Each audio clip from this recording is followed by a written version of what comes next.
আজ 15ই আগস্ট, ৭৯তম স্বাধীনতা দিবস।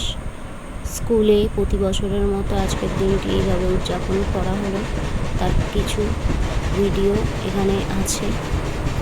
এখন এত বড় হয়ে যাওয়ার পরেও আজ পর্যন্ত এই বিশেষ সময়টা যখন পতাকাটা উত্তোলন করা হয়, তখন একটা আলাদা রকম ফিলিংস মনের মধ্যে তৈরি হয়।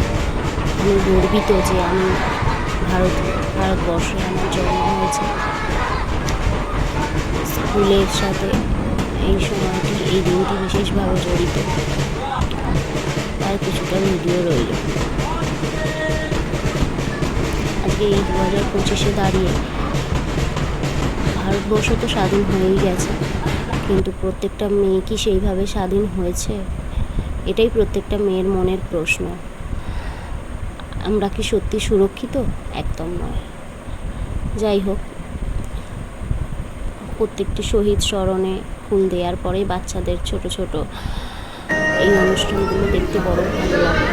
সবাই আবৃত্তি পাঠ করলো, তারপরে একটা বাচ্চা নিয়ে বেশ ভালোই লাগলো আজকে বিশেষ দিনটি। তারপরে এই বাচ্চাটার নাচ ক্লাস 4, আমাদের স্কুলটা যেহেতু নার্সারি থেকে ক্লাস 4 পর্যন্ত, তো এরা ক্লাস 4-এর স্টুডেন্ট।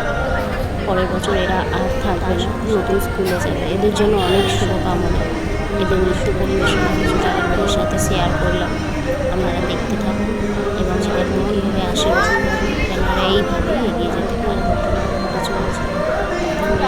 এখনও সুরক্ষিত নয়। মেয়েদের সুরক্ষার কথা মেয়েদেরকেই বেশি করে ভাবতে হবে। আমার মনে হয় এটাই প্রত্যেকটা মেয়ে সন্তানকে সেইভাবে শিক্ষিত করে তুলতে হবে এবং সাথে সাথে ছেলে সন্তানেরও বোঝাতে হবে আমার ঘরের বোন সন্তান এবং অন্যের ঘরের মেয়েরা তাদের বাড়ির সম্পদ। কোনোভাবেই তাদেরকে অবস্থা করা যায় না, মেন্টালি ফিজিক্যালি কোনোভাবেই নয়। আজ এই স্বাধীনতা দিবসে যদি আমরা এগুলো বুঝতে পারি বা বোঝাতে পারি, তবেই আমাদের মতো প্রত্যেকটি শিক্ষিকা